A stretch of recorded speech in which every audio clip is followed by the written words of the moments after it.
আল্লাহ তো সবকিছু নিয়তি লিখে রেখেছেন যে অমুক লোক ভালো হবে না খারাপ হবে, সে কাউকে খুন করবে কি করবে না, বা কাউকে ধর্ষণ করবে কিনা, অথবা চুরি করবে কিনা, অথবা ভালো কাজ করবে কিনা, সে বেহেশতে যাবে নাকি দোজখে, সবকিছু আগে লেখা থাকলে আমরা কি করব?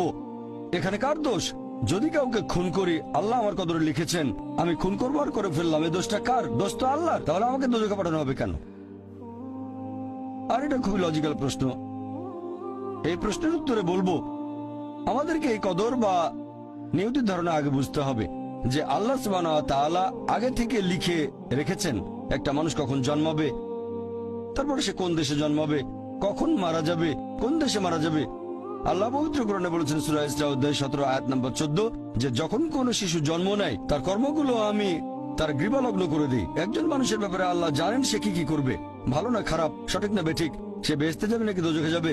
যে ধরেন একটা ক্লাসে একজন টিচার পড়াচ্ছেন 100 জন ছাত্রকে প্রায় 1 বছর ধরে, আর পরীক্ষা শুরুর আগে টিচার অনুমান করলেন যে এই ছাত্রটা এবারের পরীক্ষায় ফার্স্ট হবে, ফার্স্ট ক্লাস ফার্স্ট, এই ছাত্র পাবে সেকেন্ড ক্লাস, এই ছাত্র করবে ফেল। এটা আমি উদাহরণ হিসেবে বলছি। এর কিছুদিন পরে পরীক্ষা হয়ে গেল, প্রথম ছাত্র হলো ফার্স্ট ক্লাস ফার্স্ট, এই ছাত্র সেকেন্ড ক্লাস, আর ওই ছাত্রটা করলো ফেল। এখন আপনাদের প্রশ্ন করি, যে ছাত্র ফেল করেছে সে কি টিচারকে বলবে আপনি বলেছিলেন যে আমি ফেল করব তাই ফেল করেছি? এখানে দোষটা কার? টিচারের নাকি ছাত্রের? কার দোষ? ছাত্রের। টিচার অনুমান করেছেন এই ছাত্রটা বাইরে ঘুরে বেড়ায়, ঠিক মতো ক্লাসে আসে না, সিনেমা দেখতে যায়, এই জন্য সে ফেল করবে। ওই ছাত্র মোটামুটি মাঝারি, এই ছাত্র খুব মেধাবী, অনেক পরিশ্রম করে, তাই টিচার পরীক্ষা শুরু হওয়ার আগে অনুমান করেছেন এই ছাত্র হবে ফার্স্ট ক্লাস ফার্স্ট, এই ছাত্র সেকেন্ড ক্লাস, ওই ছাত্র ফেল। তারপর আসলে ওই ছেলে ফার্স্ট ক্লাস ফার্স্ট, এই ছেলে সেকেন্ড ক্লাস, আর ওই ছাত্র ফেল। টিচার অনুমান করেছেন, তার মানে এই না যে দোষটা টিচারেরই হবে। টিচার সবাইকে পড়িয়েছেন সঠিকভাবে, সমানভাবে।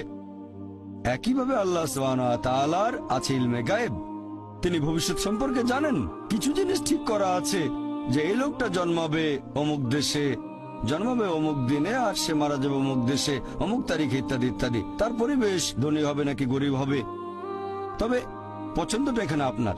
যেমন ধরেন 12 স্ট্যান্ডার্ড পাশ করার পরে অপশন আপনার হয়তো ইঞ্জিনিয়ার হবেন, অথবা ডাক্তার হবেন, বা একজন আইনজীবী। এখানে পছন্দ আপনার, ঠিক করলেন আপনি হবেন ইঞ্জিনিয়ার।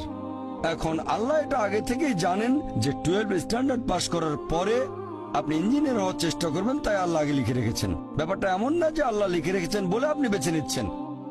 যেহেতু আপনি এটাই বেছে